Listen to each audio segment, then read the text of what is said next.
Good morning, afternoon, good evening, and good night to everyone. So first things first, before I reveal what game I will be streaming today, as well as long as you don't, peek over at the title that's already displayed, it's time for some show and tell. So yesterday I showed off my Super Mario Bros. Kart, and so now I'm going to just be showing off my actual Nintendo Entertainment Center control deck.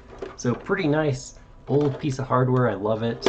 I love how even here, 3.5 decades later, I have something physically that I can own. And I mean, I understand convenience, like digital owned movies, digital owned video games, but to have something like this, there's no resale value to digital games, of course.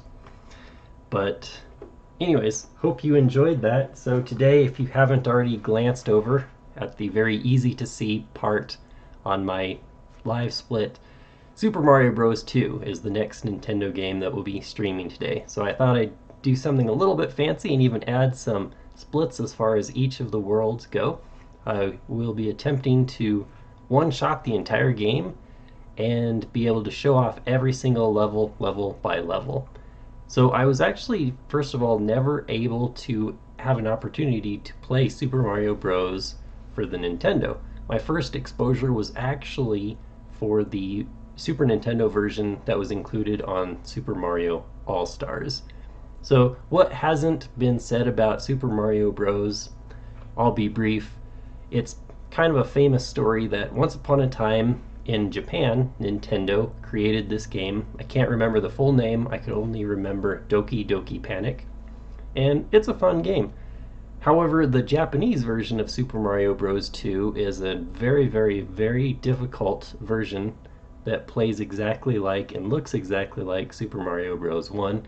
It was deemed way too difficult for American video game players, and so therefore Nintendo took this game of theirs, Doki Doki Panic, changed a lot of the tiles, made it look and feel like a Mario game, packaged it in North America as, hey, this is Super Mario Bros. 2, so we see a vast, bizarre departure from the normal Mario gameplay. So without further ado, let's go ahead and boot that up.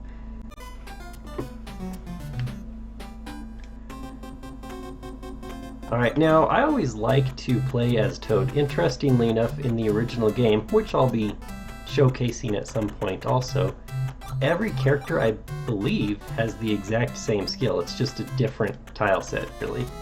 However, in this game, Mario is balanced.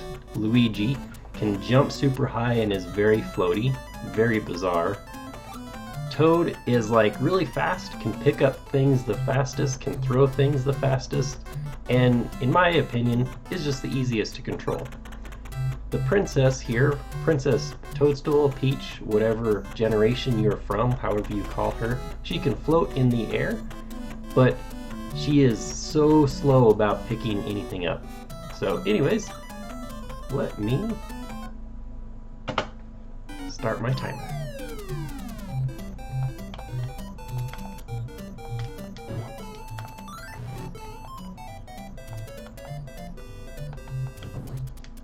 So fun fact, I never knew there were warp zones in this Mario game, and I thought for the longest time that it was really the only Mario game out of the original ones made that plain simply did not have any warp zones. So in sticking with the tradition, I'll just play level by level anyways. So as you can see, in this game, you can jump on every enemy, including the cactus enemies, and nothing can hurt you in that fashion, and then you can pick them up and throw them, even the enemies themselves. It's very interestingly weird to get health. The stars spawn when you, I believe, pick up 5 cherries. Well, if you press duck, you can do a super jump.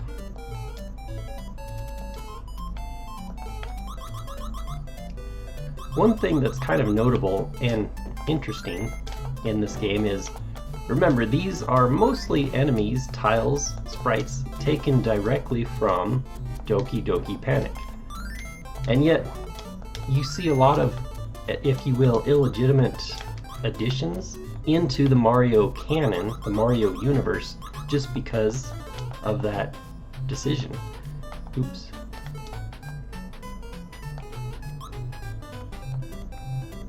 Well, as you can see, I'm a tad bit rusty on these controls as well.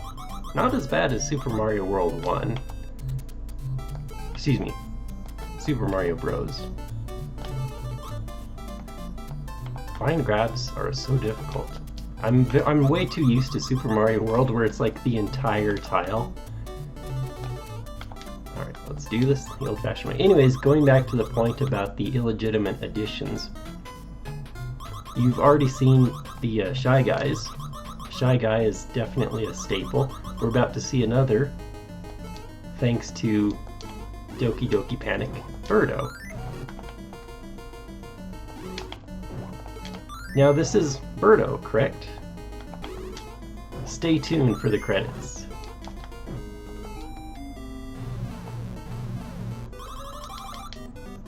If this isn't a gambling reference, if I've ever seen one, I don't know what is. So if you get one cherry, you get a life. Incidentally, what that is showcasing is you can play the slot machines the same amount of coins that you got. And you collected the coins in kind of the subconscious world when I used the potion. So every time you go through a new level, notice I'm down to 2 hearts, even though they're in the shape of diamonds now. Oops.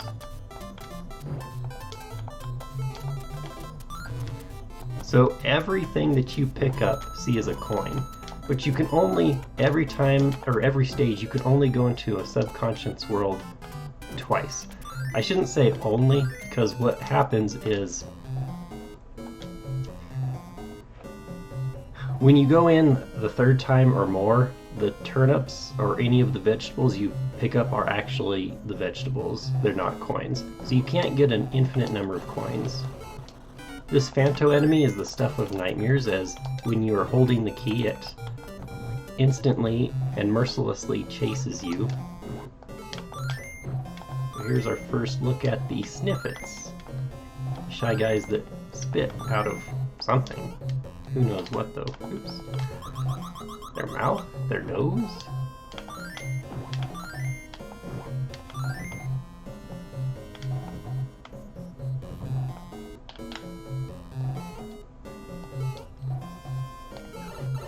Well, that was unfortunate.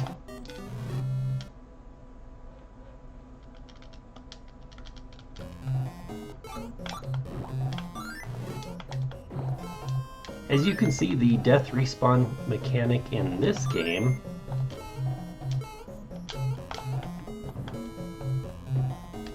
your character will respawn. Uh-oh.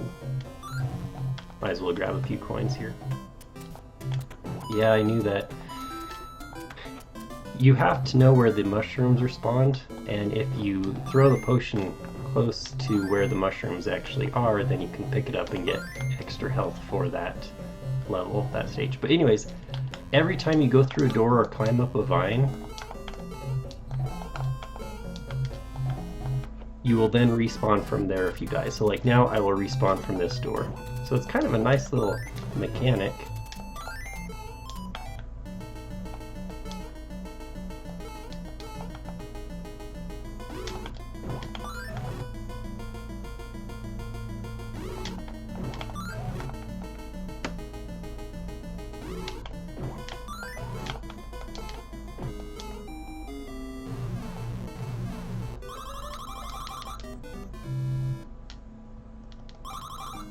Alright, 1 up if you get 3 of any of the same. The cherries are the best though. I shouldn't say best. I think there's a 7 bar. You get 7 lives if you get all 3. But the cherry is the best as far as though the cherry in the first spot you get 1 life, a cherry in the second spot also. Let's see, where is the mushroom here? 3 lives, and then if you have all 3 cherries, I believe it's 5 lives.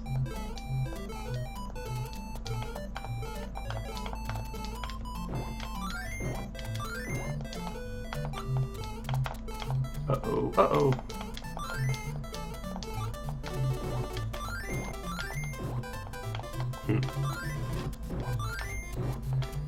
What is the probability if I choose 5 items that I pick...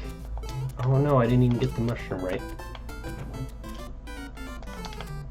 Legit though. I guess I can pause. There were 5 turnips to pull up. What is the probability that, because I forgot which one was the potion, that I pick all of the wrong things and pick the potion last?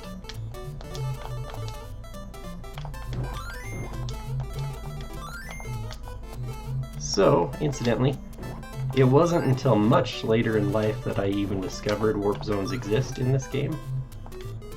And it's in the vicinity, so that was one of the most mind-blowing things. I'll show off kind of where some shortcuts are maybe some other time.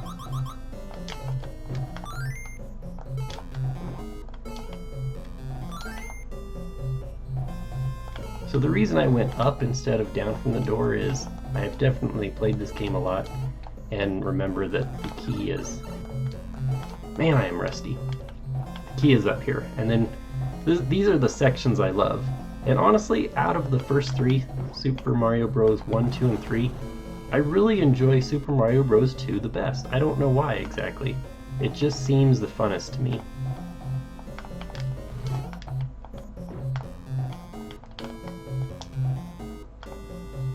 Totally missed that heart, didn't I? And through the key door.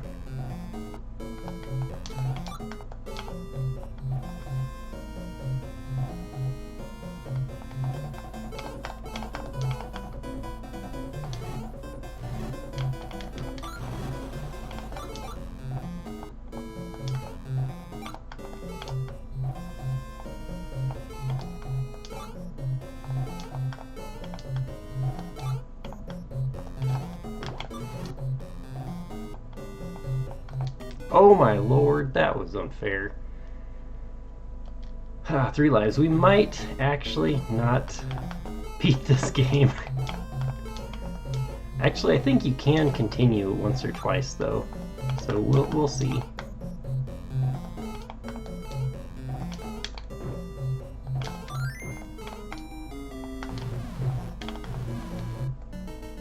Alright, so now that we're at the end of the actual world, instead of doing a Birdo fight, we get to do a boss fight.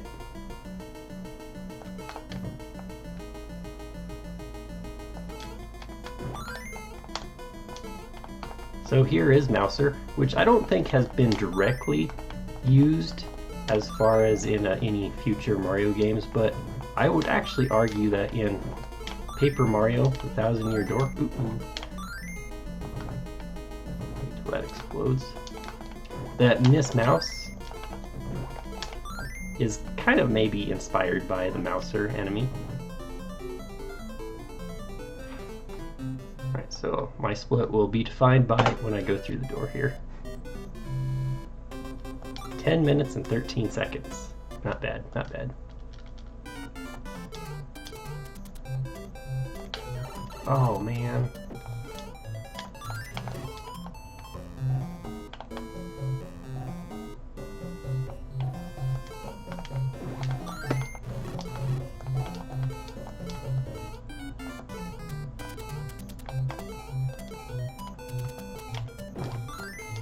One of these is a potion, I know it.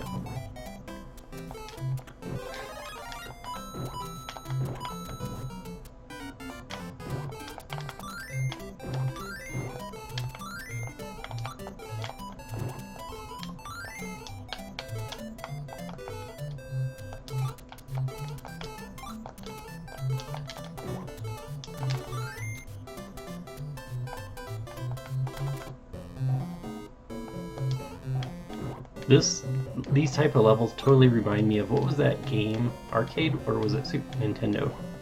Like Dig Dug or... I can't remember. But... I really love these sections too. They're kind of, once you play them enough, it's like, oh yeah. But I remember getting stuck here a lot. Not just this particular level, but all of these digging levels, because you're constantly worried about the pursuing enemies above coming down to you.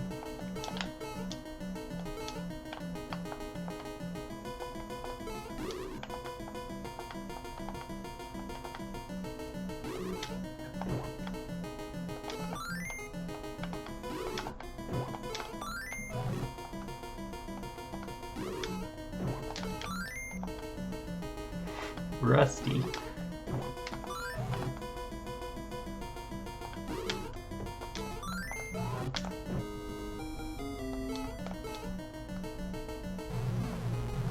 Two. I believe the hardest level for me is World 4 or 6, so as long as I get enough lives and get practiced up out of the rust, I should be fine.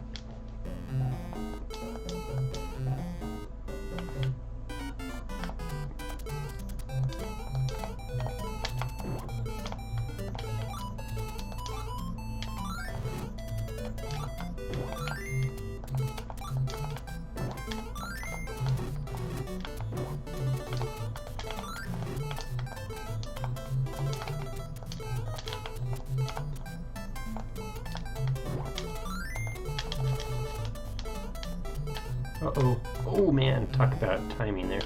Alright, this... oh no.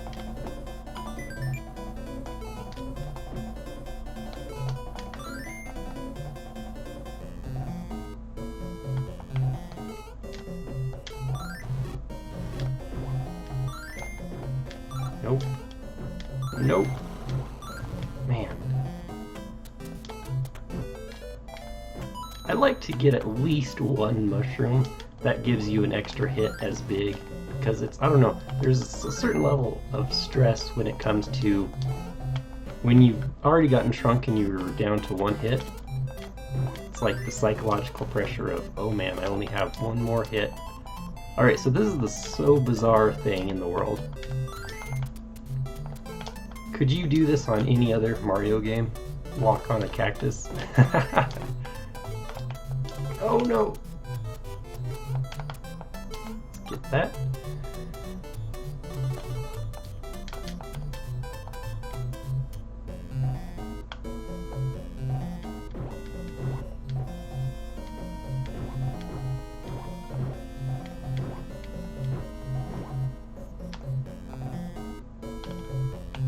Uh-oh.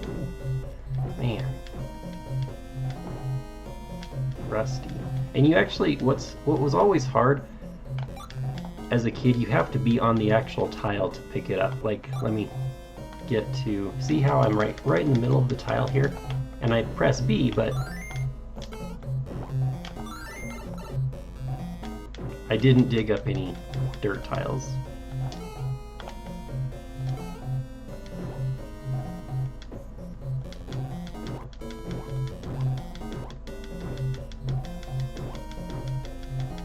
Oh man! I had that wrong, didn't I? Despawn all of that stuff down there that I did bad.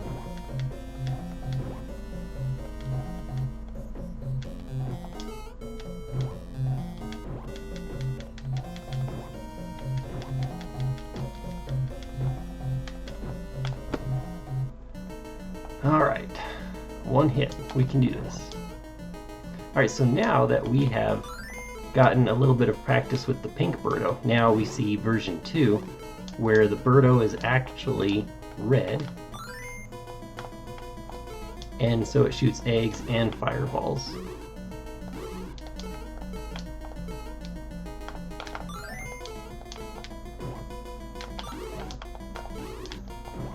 And at much faster pace than the pink Birdo.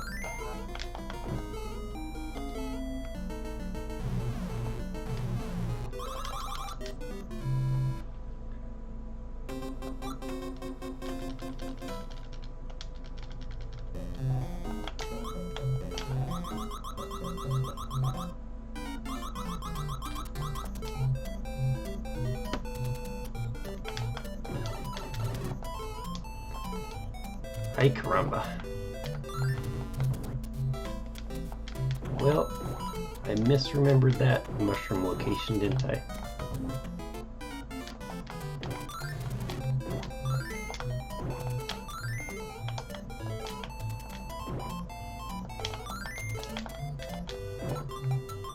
Oh yeah, you might have not seen it fast enough, but what was happening there was it was a stopwatch item, so it temporarily pauses all enemies for however long that lasted.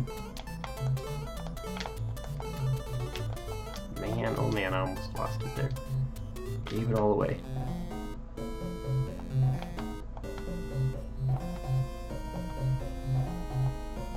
Mm-hmm. No hearts yet? Okay, I'll just keep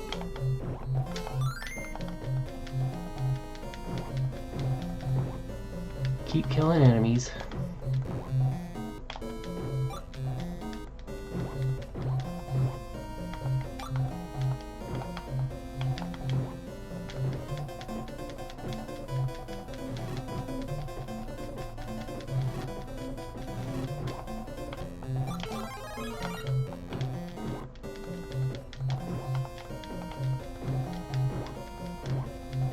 I think this one's connected either way, yeah. I was just off by a level.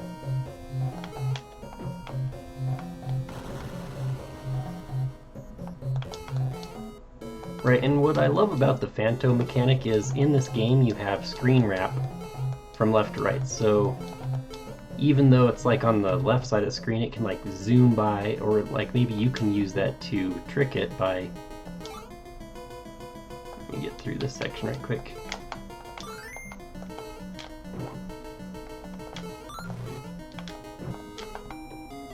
Alright, like if Phanto is on the right chasing you, you just go, so you teleport to the left side of the screen, and then bam, you're kind of safe because it might then start heat seeking you to the other side. Okay, so here is our second boss type enemy, Triclide, a three-headed snake. Oh man, the choppiness is real. Dear Nintendo, maybe make games that can actually handle, the hardware can actually handle the game that you design.